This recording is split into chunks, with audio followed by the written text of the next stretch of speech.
200 each आ जाता है। होता है $70 मैक्सिमम होते हैं यहाँ ओपल के। तो कहूँगा स्टूडेंट प्लान लो साल का, बहुत अच्छा रहता है। $40 पर मंथ, 100 GB मिलती है, अनलिमिटेड कॉल्स मिलती हैं। हाय एवरीवन, कैसे हैं आप लोग? स्वागत है नई वीडियो में। ये वीडियो हमारी होने वाली है लिविंग एक्सपेंसेस के ऊपर। मैं आपको सारे लिविंग एक्सपेंसेस बताऊंगा यहाँ पे क्या क्या होते हैं। पर मंथ के हिसाब से मैं आपको एक टोटल एवरेज दे दूंगा कि कितना यहाँ खर्चा लग जाता है। हम स्टार्ट करते हैं बस जल्दी ही। और हाँ, मैं इस वीडियो के एंड में इसके बाद लिविंग एक्सपेंसेस के बाद मैं जॉब अपॉर्चुनिटीज़ भी बताऊंगा ऑस्ट्रेलिया की, थोड़ी बहुत आपको बताऊंगा।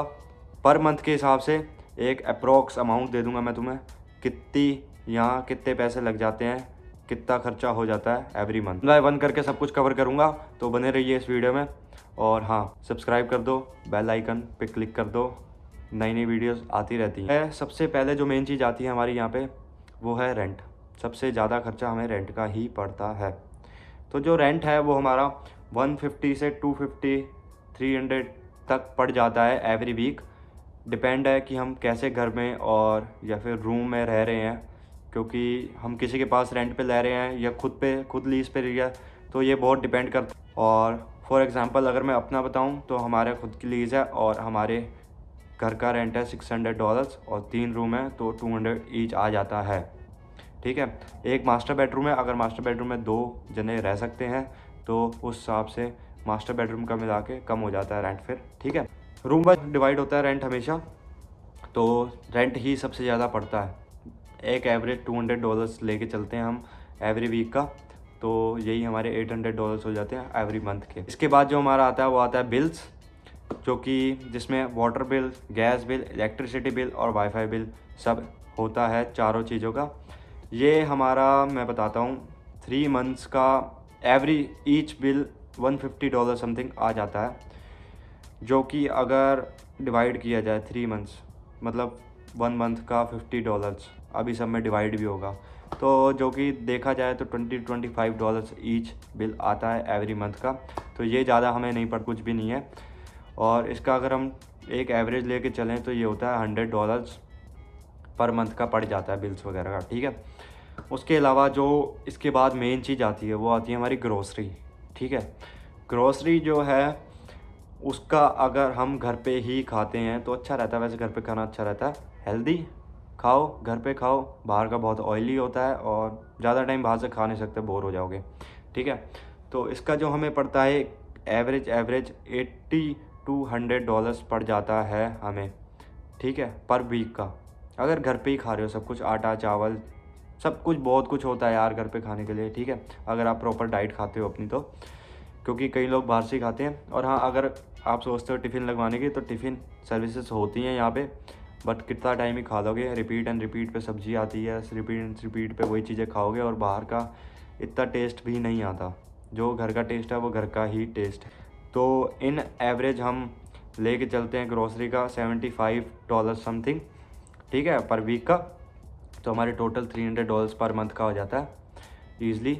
खाना है, कमाई खाने के लिए नहीं है, तो खाने में कोई कंजूसी नहीं। कभी कभी बाहर से भी खा लेते हैं तो ऊपर नीचे हो जाता है। उसके बाद जो हमारा आता है वो हमारे आते हैं ट्रैवल एक्सपेंसेस। ट्रैवल एक्सपेंसेस मैं आपको बताता हूँ, बहुत कॉम्प्लिकेटेड हो जाता है। इसमें बहुत चीज़ें हैं, लाइक पब्लिक ट्रांसपोर्ट अगर आप यूज़ करते हो तो बस और ट्रेन, आपको मिलता है ओपल कार्ड। ओपल कार्ड लो, उस पर $50 रिचार्ज करो। यहाँ पे पहले $50 की लिमिट थी, अब $70 की कर दी है। तो अगर आप $70 एवरी वीक यूज़ कर रहे हो, अगर आप 7 दिन में $70 डलवा लो मंडे को कार्ड में, उसके बाद अगर आपके 5 दिन में ख़त्म होते हैं, 4 दिन में ख़त्म होते हैं, कोई बात नहीं, उसके बाद के 3 दिन आपको फ्री मिलेंगे संडे तक। ठीक है, तो यही होता है, $70 मैक्सिमम होते हैं यहाँ ओपल के। उसके अलावा अगर उससे ज़्यादा आप ट्रैवल कर रहे हो पब्लिक ट्रांसपोर्ट पे तो आपका फ्री हो जाता है। तो अगर $70 लगाया जाए पर वीक के हिसाब से, तो 7 4 $22 हो जाता है हमारा ओपल कार्ड का पब्लिक ट्रांसपोर्ट यूज़ करने में। और इसी के अलावा अगर हम कार्स पे जाते हैं तो रेंटल कार का ऑप्शन आता है हमारे पास, जो कि हमें अपने पासपोर्ट पे रेंट पे मिल जाती है कार। हाँ, लेकिन ये ओजीज शॉप से हमें नहीं मिलेगी, ये हमारे ही कम्युनिटी वालों से ही मिलेगी हमें। ठीक है, तो मिल जाती है ईज़िली, जिसमें आपको बॉन्ड सबमिट करना पड़ता है पहले। $500 मैक्सिमम मैं बता रहा हूँ, $500 होता है। बॉन्ड सबमिट करना पड़ता है।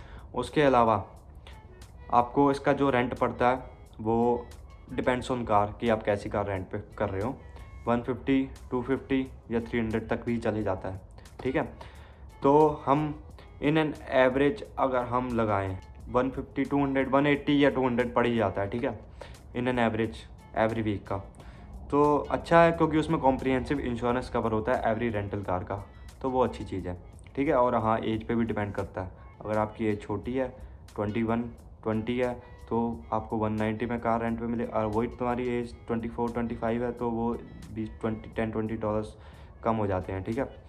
उसके अलावा अगर आप खुद की कार है आपके पास, जो कि बहुत कन्वीनियंट होता है हमारे लिए अगर खुद की कार हो, तो उसका तो सबसे पहला खर्चा मेन जो खर्चा होता है वो होता है एवरी 6 मंथ्स या ईयरली आपको उसकी रेजो करानी पड़ती है, रजिस्ट्रेशन, और CTP करानी पड़ती है जो कि ग्रीन स्लिप होती है। और इनका जो खर्चा होता है वो मैं आपको बता दूं, CTP का एवरी ईयर का खर्चा 650 समथिंग पड़ता है, और रेजो का भी इतना ही पड़ता है 650 समथिंग। तो पर ईयर के हिसाब से आपको 12 to 1300 पड़ जाता है, और 6 मंथ्स में 6 to 700, ठीक है, पड़ जाता है। एवरी मंथ का $100 मान लो ऑल ऑफ ऑल, ठीक है। उसके अलावा आपको अपना फ्यूल जो लगता है आपका कार में वो लगता है $70 to $100, डिपेंड कि आप कितनी कार चला रहे हो। मेरा $70 to $100 लग जाता है एवरी वीक फ्यूल। और हाँ, कैसी कार है आपके पास, कितना फ्यूल कंज्यूम करती है आपकी कार, कितनी एवरेज देती है, वो सब देखते हुए, क्योंकि रेंटल कार में भी आपको देखो रेंट तो देना ही है, साथ में आपका 200 अगर एवरेज लगा के चले रेंट का, तो उसके अलावा आपको पेट्रोल भी डलवाना। इसके अलावा हमारा जाता है इंश्योरेंस कार का, अगर खुद की कार है तो, जिसमें थर्ड पार्टी इंश्योरेंस होता है, कॉम्प्रिहेंसिव इंश्योरेंस होता है, ऑप्शन होते हैं कौन सा करवाना है, जो कि थर्ड पार्टी सस्ता होता है। इसमें इंश्योरेंस क्लेम हर चीज़ नहीं होती है, और इसका अपनी कार का कोई क्लेम नहीं होता है इसमें। तो इसमें जो होता है वो होता है इसका जो खर्चा होता है वो मान लो एज के हिसाब से होता है $80 to $100 मान लो, ये भी एज के ऊपर डिपेंड होता है पर मंथ का, $80 to $100 पर मंथ का मान लो। और उसके अलावा जो हमारा कॉम्प्रिहेंसिव इंश्योरेंस होता है वो इन एन एवरेज $150 to $200 मान लो पर मंथ। तो ये ही इंश्योरेंस का खर्चा पड़ता है। उसके अलावा हमारी जो रोड साइड असिस्टेंस होती है वो $120 पर ईयर्स की जाती है, जो कि लेना अच्छी बात है, इंश्योरेंस के साथ ले लो। कभी कार वगैरह टायर पंचर हो गया या फ्यूल ख़त्म हो गया या फिर कुछ भी हो गया तो कार टो हो जाती है 25 किलोमीटर्स के अंदर अंदर अगर आपकी कार है तो, ठीक है, वो टो हो जाती है। हाउस का एड्रेस लिया जाता है, उस हिसाब से हो जाती है टो। उसके अलावा जो हमारा लास्ट खर्चा आता है वो आता है फ़ोन बिल। फ़ोन बिल जो है वो मैं तो कहूँगा स्टूडेंट प्लान लो साल का, बहुत अच्छा रहता है। $40 पर मंथ, 100 GB मिलती है, अनलिमिटेड कॉल्स मिलती हैं, बहुत ही गुड रहता है। तो यही बस हमारे खर्चे होते हैं बेसिक। और अगर इसके अलावा आपको फ़ीसें वगैरह निकालनी होती हैं जो कि आपका खुद का है, आपको निकालनी ही पड़ेंगी। तो अगर यही बेसिक खर्चों का हम टोटल लगाए जाएँ तो रेंट के $800 पर मंथ, बिल्स के $100, ग्रॉसरी के 300, फ्यूल के 300, इंश्योरेंस के 200 मान लो अगर कॉम्प्रिहेंसिव है तो, ठीक है। उसके अलावा फ़ोन बिल जो होता है वो $40, इन एवरेज आपका 2000 to 2200 बन जाता है डॉलर्स में, ठीक है। ये महीने के आपके एक्सपेंसेस बन जाते हैं। तो उसके बाद आपको फ़ीस भी निकालनी है, 800, 1000 या $1200 पर मंथ की फ़ीस भी निकलती है, या 1500 तक। तो ये खर्चे हैं, ये आपको निकालने पड़ते हैं। तो आपका इन टोटल 3000 to 3500 तक पड़ जाता है आपको। तो it must you can earn $4000 every month, तभी आप कुछ $400-500 की सेविंग कर पाएंगे, अपने शौक भी थोड़ा बहुत इधर से उधर से कर पाएंगे, कुछ आपको सामान लेना है। इसके अलावा जो जॉब अपॉर्चुनिटीज़ हैं ऑस्ट्रेलिया में वो इस टाइम पे बहुत ही बेकार हालत में है। यहाँ जॉब्स नहीं मिल रही हैं, बहुत प्रॉब्लम हो रही है जॉब्स लेने के लिए, क्योंकि जो भी नए बच्चे आ रहे हैं 1-2 महीना बैठना पड़ रहा है। हाँ, कनाडा जितना मुश्किल नहीं है, मिल जाती है जॉब्स, लेकिन यहाँ पे पे रेट्स भी ख़राब हो रखे हैं। अगर आप कैश पे जॉब कर रहे हो $12, $15, 18, 20 तक ही देते हैं, उससे ज़्यादा नहीं देते हैं। तो यही बेसिक है। अगर जो हमारा टैक्स पे जो पे रेट है वो $25 का है मिनिमम। तो ये है जॉब्स के। उसके अलावा अगर आप कार रेंटल करते हो तो आपके लिए बेस्ट है, आप ऊबर ईट्स और डोरडैश वगैरह करो, मेन्यू लॉग वगैरह, उसमें पैसे सही बन जाते हैं। जॉब्स जो हैं हमें न्यू स्टूडेंट्स को जो है वो वेयर हाउस वगैरह में मिल जाती हैं। अपना जो भी आता है ऑस्ट्रेलिया वीडियो देख के आराम से सोच समझ के फिर आए, क्योंकि यहाँ अब सर्वाइव करना काफ़ी डिफ़िकल्ट हो चुका है। पहले तो 40 आवर्स काम करते थे हम, अलाउड हो गया था बीच में, अब 24 आवर्स ही है वीक का, तो कम पैसे बनते हैं। अगर आप कैश जॉब करते हो तो ओके है, हाँ थोड़ी बहुत करनी पड़ती है हमें। तो लगाओ ये सब हिसाब और करो प्लान ऑस्ट्रेलिया आने का। और हाँ, जो जॉब्स हैं उसमें थोड़ा देख के ही करना, कैश इन अकाउंट मत लेना पैसे, जो भी कैश पे जॉब करता है। कैश इन अकाउंट लेने में बाद में टैक्स पे बहुत प्रॉब्लम आती है। जो भी है कैश इन हैंड लेना, अगर कैश पे जॉब करते हो तो स्ट्रिक्टली कैश इन हैंड लेना, ठीक है। क्योंकि मेरे साथ एक लड़का, उसका पहले प्रॉब्लम आई थी, उसने सारा कैश इन अकाउंट लिया था, तो टैक्स क्लियर करने में प्रॉब्लम आ गई थी कि इतने पैसे अकाउंट पे आए कहाँ से, जबकि तुम जॉब तो कुछ करते ही नहीं हो टैक्स में। तो टैक्स के साथ साथ 24 आवर्स टैक्स पे भी जॉब रेगुलर करना मस्ट है। ये नहीं कि पूरे 5 दिन 6 दिन 7 दिन सिर्फ कैश पे करी जा रहे हो जॉब। तो ये सब करो और देखते हुए चलो रूल्स एंड रेगुलेशंस को। बहुत स्ट्रिक्टनेस है और बहुत प्रॉब्लम होती है। अब तो काफ़ी प्रॉब्लम कर दी है, PR TR हर चीज़ के लिए डिप्लोमा से हटा दी हैं। तो यही सब था आज की वीडियो में, बाकी मिलते हैं नेक्स्ट वीडियो में।